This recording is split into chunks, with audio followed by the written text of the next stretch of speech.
Good afternoon. I'm Bill Lipton, Director of New York's Working Families Party.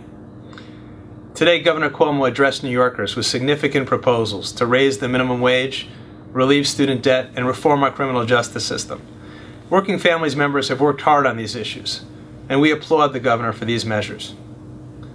But New York's working families have been losing ground for decades. Wages are stagnant or declining, unemployment is still far too high, and the richest 1% have captured a whopping 95% of the income gains of the economic recovery. The governor's proposals simply don't deliver the kind of change we need. Today, I want to lay out a bolder agenda to reverse the slide towards greater inequality and put working families first. Recently, I was speaking with Emily Sullivan, a 28-year-old mother of 2 young children who lives in Rochester. A model employee, Emily's worked full-time at Wendy's for 8 years. If the governor's minimum wage proposal passes, it'll help. But the truth is that Emily and her children will still struggle below the poverty line.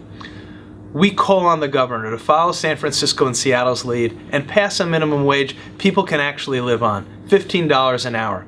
If the Senate Republicans balk, Governor Cuomo can do it himself, taking executive action with a wage board. Every year, Jamaica Miles of Schenectady watches as there are more staff and budget cuts in her kids' schools.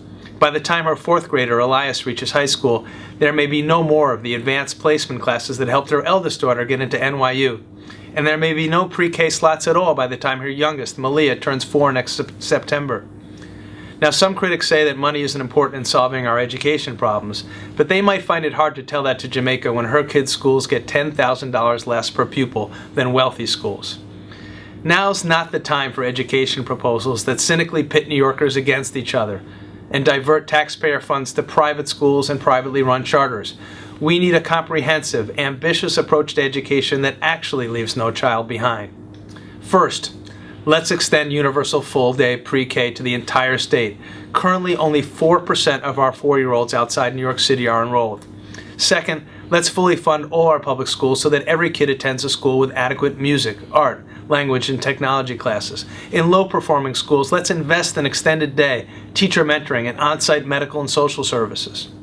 Third, let's make SUNY and CUNY free for all New Yorkers, regardless of immigration status, so it's once again the ticket out of poverty it was for my mom. Now, Republicans and some Democrats will say we can't afford all this investment in our kids, and we admit that it's ambitious. But this is really about the choices we make as a society.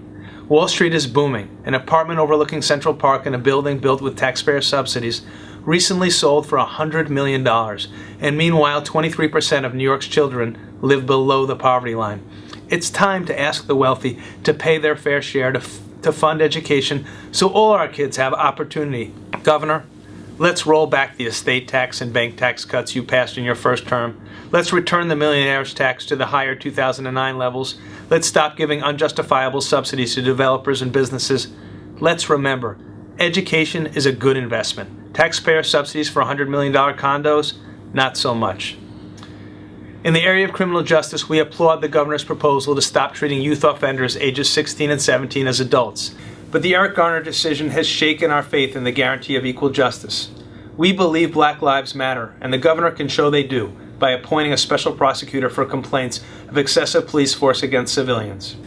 Finally, let's look to the future.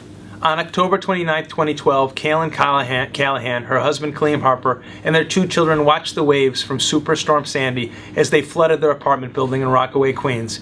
They had to move in with Kaylin's parents and lost months of work, but they didn't give up, and this past September they marched with 400,000 others in the People's Climate March, calling on elected officials to fight climate change and create good, clean energy jobs. We applaud the governor's decision to ban fracking, but averting disaster isn't enough. Recently, the Long Island Power Authority rejected a bipartisan plan for offshore wind energy that would have created hundreds of good union jobs. The governor can and should reverse this decision. And he shouldn't stop there. Engineers from Stanford University estimate that New York can create more than 250,000 jobs by investing in renewable energy and conservation. Now, that's not all we hope to do to make New York work for all of us. There's paid sick days statewide and paid family leave too, universal voter registration, public financing of elections, strengthening our rent laws, and more.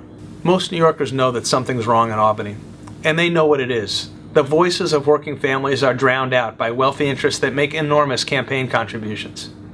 The Working Families Party calls on the governor and all elected officials, Democrats and Republicans, to put working families first. Let's give New Yorkers a minimum wage they can live on. Let's give every child the best free public education we can, from pre-K all the way through college. Let's ensure equal justice in every community, and let's create the clean energy jobs that will employ a generation of New Yorkers. Together we can build a New York that works for all of us, not just the wealthy and well-connected. Thank you.